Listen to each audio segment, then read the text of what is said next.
Baik, perkenalkan nama saya IGD Agus Dharma Artayasa dengan NIM 213020402029, Prodi Agribisnis, mata kuliah Riset Operasi. Di sini saya akan mengerjakan metode simplex dengan menggunakan aplikasi PromQM. Pertama-tama, ini kita lihat soalnya, yaitu sebuah perusahaan memproduksi tiga jenis produk, yaitu produk A, produk B, dan produk C. Keuntungan dari setiap produk yang dijual adalah 5.000 untuk produk A, 6.000 untuk produk B, dan 7.000 untuk produk C.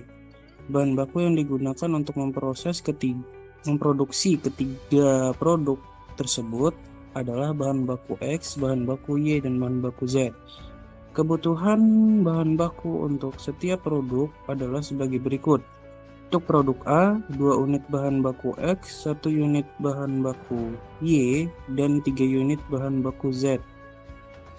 Untuk produk B, 1 unit bahan baku X, 2 unit bahan baku Y, dan 2 unit bahan baku Z.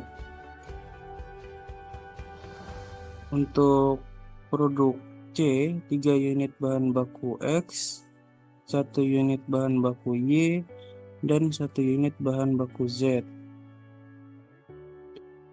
Persediaan bahan baku tersebut di perusahaan yang tersedia adalah 12 unit bahan baku X, 10 unit bahan baku Y, dan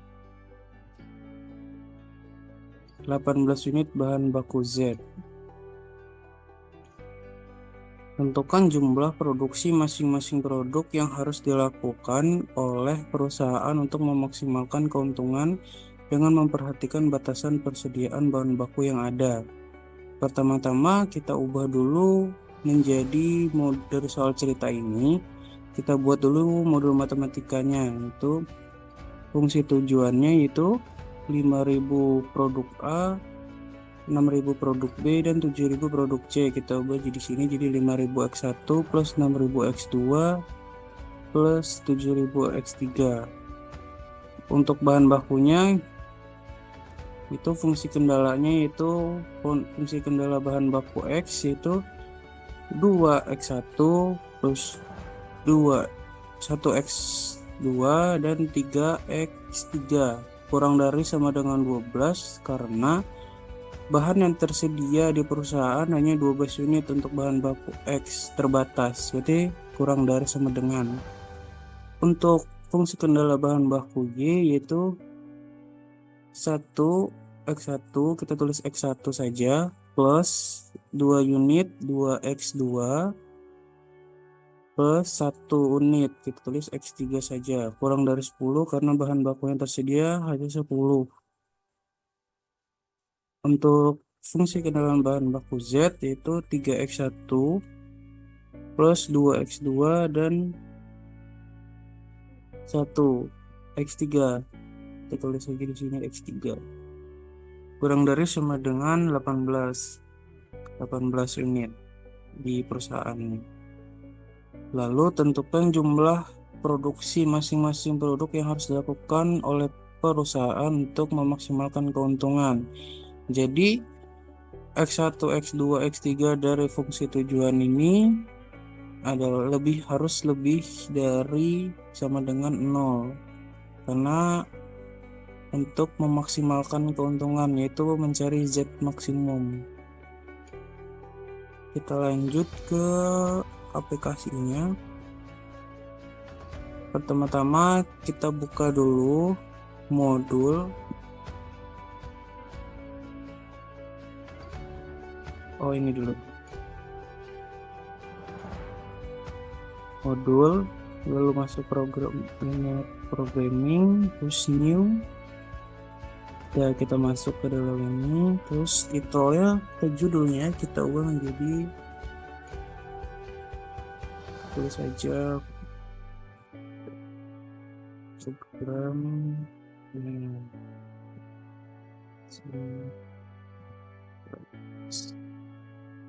itu. Ingat kita variabel kendalanya itu kan 3. Jadi di sini kita bikin 3. Dan kita disuruh mencari maksimum, jadi kita tulis maximize. Dan ini untuk penamaannya kita buat saja kendala 1, kendala 2, kendala 3.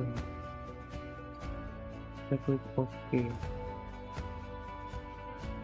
Nah, di sini sudah terlihat.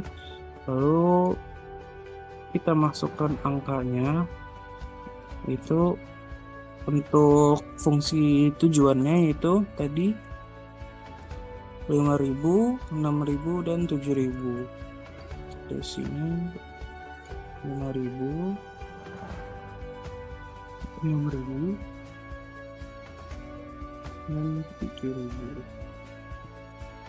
Lalu untuk fungsi kendala pada X itu 2, 1, 3 kurang dari sama dengan 12. 2, 1, 3. 2, 1, 3. Sini RHS-nya kurang dari sama dengan 12. Lalu untuk yang fungsi kendala Y itu 1, 2, 1 kurang dari sama dengan 10. 1, 2, 1 kurang dari sama dengan 10. Lalu untuk yang Z itu 3, 2, 1 kurang dari sama dengan 18. 3, 2, 1 kurang dari sama dengan 18. Setelah itu kita klik slope. Lalu solusinya itu kita lihat tabel iterasinya sampai iterasi ke berapa.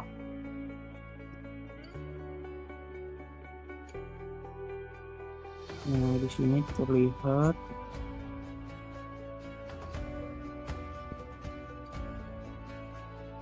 pada iterasi satunya, ini tabel pertamanya, nilai kanannya atau 12, 10, dan 18 seperti yang tadi. Terus untuk iterasi keduanya, variabel yang masuknya adalah variabel X3 dan variabel yang keluarnya adalah S1. Di sini hasilnya untuk nilai kanannya itu 4, 6, 14, dan untuk nilai Z-nya itu 28.000. Untuk CJ kurang ZJ itu tidak ada. Untuk X1-nya 0,667. Untuk 0,2-nya itu 0,333. Buat 3-nya itu 2, 3, 3, 3, 3, dan Z-nya itu 466,667.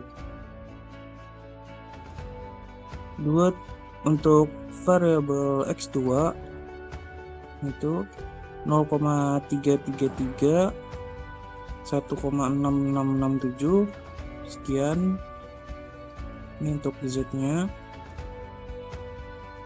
Arti dari ZJ yaitu adalah fungsi tujuannya. Hasil dari fungsi tujuannya. Untuk CJ dan ZJ itu adalah bentuk kanonik dari fungsi tujuannya.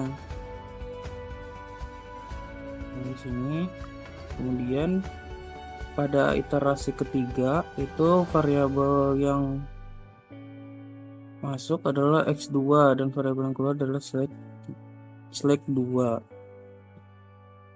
Di sini untuk nilai ikannya itu 2,8 untuk X3. Untuk X2 ya 3,6. Variabel select 3-nya 8. Untuk Z-nya itu maksimumnya 41.200.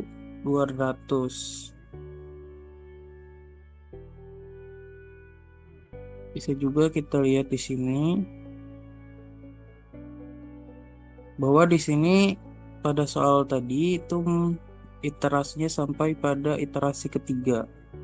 Karena di sini CJ dan ZJ, min ZJ-nya itu bernilai negatif. Di sini iterasi berhenti atau solution optimum berhenti jika nilai CJ min ZJ-nya sudah tidak ada yang bernilai positif. Nah, karena di sini sudah bernilai negatif, berarti sampai pada iterasi ketiga saja. Bisa juga kita lihat pada solution list, yaitu X1-nya tidak ada, X2-nya 3,6, X3-nya 2,8. Jadi untuk optimumnya itu fungsi tujuannya itu keuntungannya itu 41.200 dengan X2 tadi produk B ya. Tadi kan produk A itu X1, produk B itu X2, dan produk C itu X3 kita anggap. Jadi dengan memproduksi X2 sebanyak 3,6 dan X3-nya 2,8 menghasilkan keuntungannya yaitu 41.200.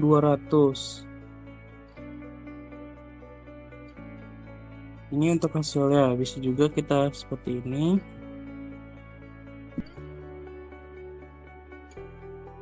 Pada produk A itu 0, untuk produk B itu 3,6,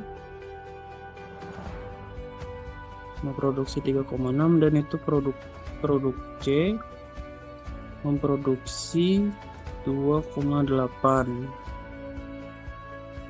Bisa juga kita seperti ini. Untuk produk B tadi, produk B yaitu 6.000 ya. Keuntungan dari setiap produknya itu bisa kita kalikan 3 dikali, di sini kan 6.000, tapi 3,6 dikali 6.000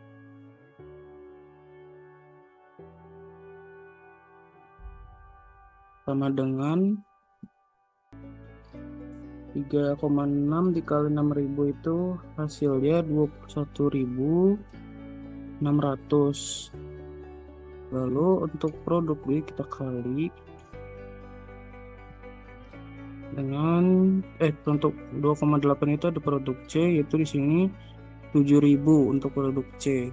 Jadi 7.000 dikali 7.000 sama dengan hasilnya itu 19.600.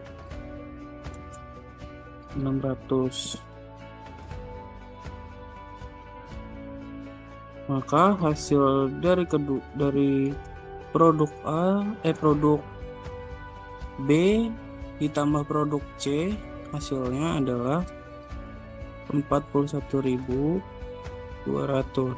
sama dengan hasil dari Promki M itu 41.200 keuntungan maksimalnya.